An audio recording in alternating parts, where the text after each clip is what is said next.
کیا وجہ ہے کہ ہم عید میلاد النبی نہیں مناتے لیکن یوم پاکستان مناتے ہیں، آزادی پاکستان کا دن مناتے ہیں؟ تو میں اس کی وضاحت کرنا چاہتا ہوں کہ اس میں کوئی شک و شبہ نہیں ہے کہ اس کائنات کی تاریخ میں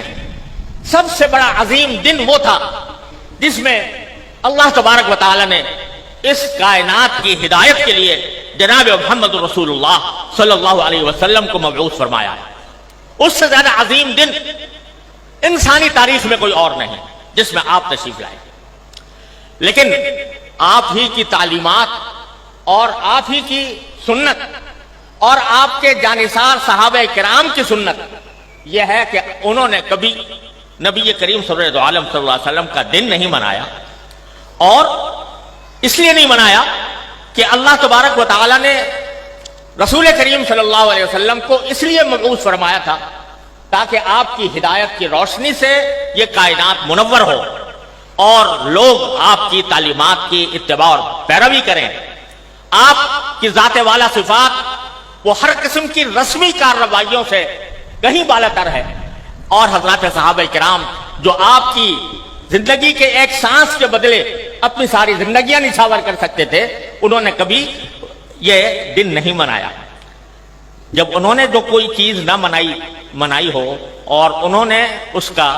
سے اعتراض کیا ہو اور اس کے بجائے ساری زندگی اتباع سنت کی کوشش کی ہو، اس کو اگر ہم منانا شروع کریں تو دین کے اندر ایک اضافہ ہوگا، دین کے احکام میں ایک اضافہ ہوگا، اور دین کے کام میں کوئی اضافہ وہ بدعت کہلاتا ہے۔ من احدث فی امرنا ھذا فہو رد، تو وہ بدعت بن جاتا ہے کیونکہ وہ ایک مذہبی معاملہ ہے۔ عید میلاد النبی مذہبی تقریب کے طور پر منائی جاتی ہے، مذہبی عید کے طور پر، عید کا نام اس کا رکھا گیا ہے، اور وہ مذہبی تقریب ہے، اور مذہبی تقریب اگر کوئی شخص مذہب کا حصہ سمجھ کر وہ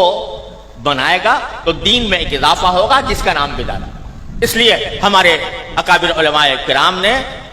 اس بنانے کا اہتمام نہیں کیا۔ جہاں تک یہ 14 اگست کا تعلق ہے، 14 اگست کے یوم آزادی کا تعلق ہے، یہ کوئی مذہبی تقریب نہیں ہے، یہ کوئی دینی اجتماع نہیں ہے، یہ دینی تقریب نہیں ہے، بلکہ یہ ملکی تقریب ہے، اور ملک کی آزادی کے طور پر، اس کے ایک نشان کے طور پر اس کو منایا جاتا ہے۔ کوئی شخص بھی جو اس کو منانے والا ہے وہ اس کو دین کا حصہ سمجھ کر نہیں مناتا، اس کو مذہب کا جز سمجھ کر نہیں بناتا،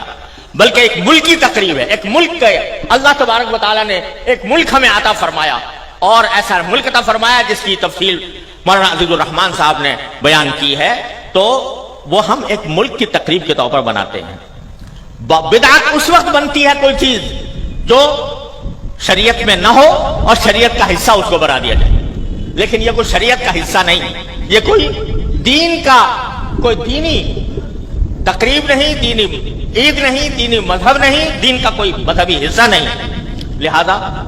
یہ ایک ملکی تقریب ہے۔ اور یہ ایسا ہے جیسے کہ اگر کوئی شخص اپنے گھر کے اندر کسی اپنے گھر کی تعمیر ہوئی اور اس تعمیر کے اوپر کوئی اجتماع کرے، کوئی دعوت کرے، تو یہ کوئی مذہب کی تقریب نہیں ہے، کوئی دین کی تقریب نہیں ہے۔ اسی طریقے سے ہم یوم آزادی پاکستان کا اس لیے مناتے ہیں کہ اللہ تبارک و تعالیٰ نے اپنے فضل و کرم سے یہ نعمت ہمیں عطا فرمائی تھی، اور ملکی تقریب کے طور پر اس کو منایا جاتا ہے۔